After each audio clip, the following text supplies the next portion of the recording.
Chers téléspectateurs, bon midi. Et ce midi, je reçois en entrevue M. Ronald Cormier qui vient nous parler du projet Bonne Mine. Bonjour, M. Cormier, ça va bien? Bonjour, Martine, ça va bien, et vous? Oui, ça va bien. M. Cormier, la rentrée scolaire, ça vient à grands pas. Il ne reste qu'environ 2 semaines. Il y a plusieurs familles qui sont défavorisées et qui n'ont pas les moyens d'acheter des...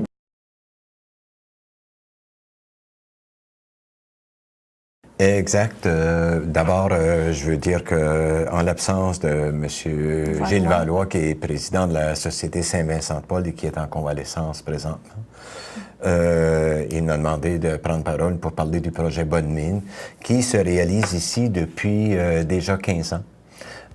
Donc, la Société Saint-Vincent-de-Paul recueille à chaque fin d'été et début d'automne des sous pour venir en aide aux gens qui ont de la difficulté à payer leur article scolaire ou payer certaines activités pour l'école. Le projet Bonne Mine est fait en partenariat avec les pharmacies Jean Coutu. Ici, sous la présidence d'honneur cette année de Mme Élise Guilbeault. Qui est comédienne, je crois. Qui est comédienne, exactement. Qu'on peut voir, je crois, dans Yamaska.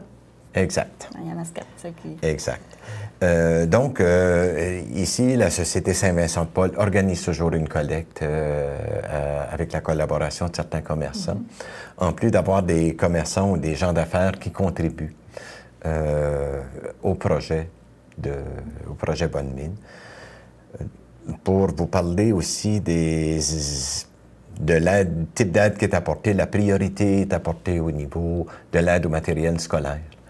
Afin d'éviter que l'enfant vienne qu'à vouloir faire du décrochage. Exactement, et de permettre aux parents qui sont démunis, parce que l'enfant, c'est pas au départ lui qui est démuni, c'est les parents qui ont l'incapacité de payer au complet tout ce que ça coûte en termes d'articles scolaires.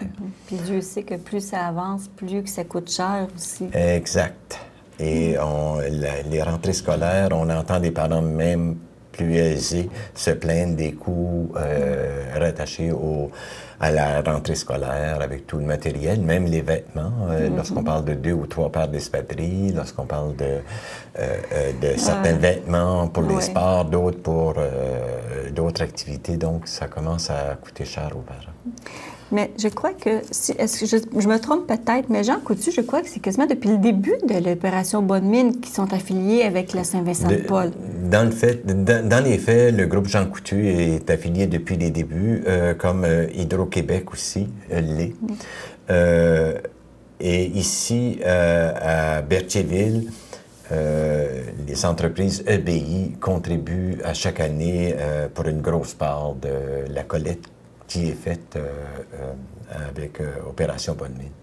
Mais, les gens, c'est ça, comme là, vous parlez d'EBI, il y a le Jean Coutu. Cette année, les gens vont vouloir aller vous donner les dons, mais les dates, puis où on va pouvoir aller se rendre, parce que...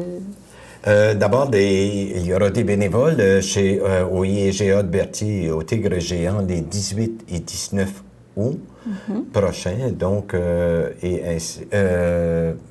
il y aura des bénévoles ces 2 journées-là pour recueillir les dons de la population. Et à la pharmacie Jean Coutu, ce sera les 8 et 9 septembre prochains que les dons seront recueillis à la pharmacie comme telle. Et par après, tout l'argent recueilli sera remis aux écoles primaires de Berthierville. Mais les dons, est-ce que c'est plus en argent ou si on peut arriver, mettons, soit au Jean Coutu ou aller à la Saint-Vincent-de-Paul, puis d'arriver avec du matériel scolaire, puis qui peuvent être remis aussi à ces familles-là? C'est principalement des dons en argent. En argent. En argent, parce qu'au fond, on voudrait acheter des choses, mais lorsque ça ne rentre pas dans les critères de certaines classes ou certains groupes, souvent ça peut être des achats inutiles ou qui ne serviront pas immédiatement.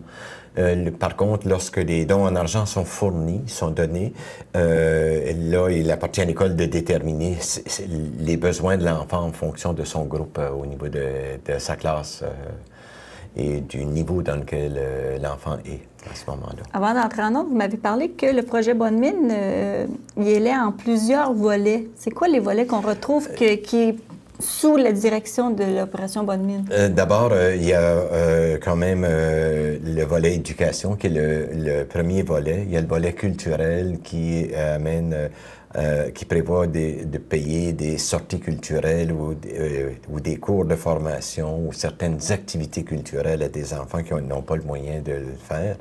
Il y a le volet loisirs concernant les activités parascolaires, l'achat d'équipements sportifs ou des frais d'inscription. Il y a le volet santé qui contribue à la bonne alimentation en organisant des ateliers portant sur la santé. Et le volet prévention au décrochage scolaire, qui est vraiment par la présentation de pièces de théâtre, d'animation au niveau des classes sur des thématiques concernant le décrochage scolaire. Ici, à Berthierville, le volet principal est surtout l'aide à l'achat du matériel scolaire. Et en plus, le volet culturel ou le volet éducation peut être peut connaître une contribution à ce niveau-là, mais la première préoccupation, c'est de fournir aux enfants dont les parents n'ont pas le moyen du matériel scolaire dont ils ont besoin. Parce que je crois qu'en 2011, c'est quand même un fléau de plus en plus qu'on entend parler, avec les parents qui ont de la misère à payer les articles scolaires. Oui, en 2011, comme à chaque année on dit, il me semble d'année en année, ce phénomène-là se passe. C'est vrai. Je dirais même, ce ne sont pas toujours les mêmes familles. Il y a aussi des familles dont les parents travaillent, mais qui travaillent au salaire minimum, qui n'ont pas toujours les moyens de tout payer. Donc, les revenus familiaux sont plus bas, surtout lorsqu'on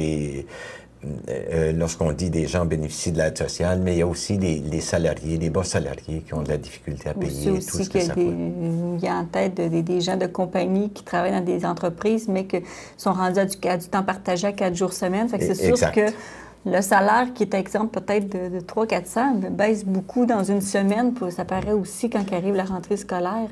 Et c'est là que la capacité de payer des parents frappe un mur. Puis là, à ce moment-là, il y a de l'ajustement à faire. Et le projet Bonne Ligne est là pour aider les gens qui en ont besoin, puis les parents qui ont besoin de l'argent pour permettre à leurs enfants de vivre une année scolaire sans être victime de préjugés parce qu'il leur manque de matériel. Ça, c'est vraiment une collaboration qu'on doit apporter. Donc, j'invite la population à y participer et à donner généreusement, soit les 18-19, ou au IGA de Berthier ou au Tigre géant de Berthier, ainsi qu'à la pharmacie Jean Coutu les 8 et 9 septembre prochains. On va inviter la population à être très généreux parce qu'on sait que des fois, les enfants, quand ils se sentent qu'ils ont des préjugés contre eux, c'est pas que la santé physique, mais la santé psychologique peut être affectée. Puis c'est là que le décrochage scolaire peut survenir. Puis ça, bien, on en parle souvent, on a de l'expérience, on a des bons métiers, mais pour avoir un bon métier, ça prend des belles études puis de bonnes études. Oui. Okay. Donc, merci. C'est moi qui vous remercie, M. Cormier. Donc, on rappelle encore les dates. Les 18-19 au Tigre géant et au IGA. Oui. Ensuite, ça va être au Jean Coutu. Les 8 et 9 septembre prochains. Donc, chers téléspectateurs, vous allez être très généreux. M. Cormier, merci à pied levé d'avoir pris le remplacement de M. Valois. Ça m'a fait plaisir. Et on se revoit bientôt on retourne en ondes pour la suite du bulletin de nouvelles. Merci. Si on vous remercie.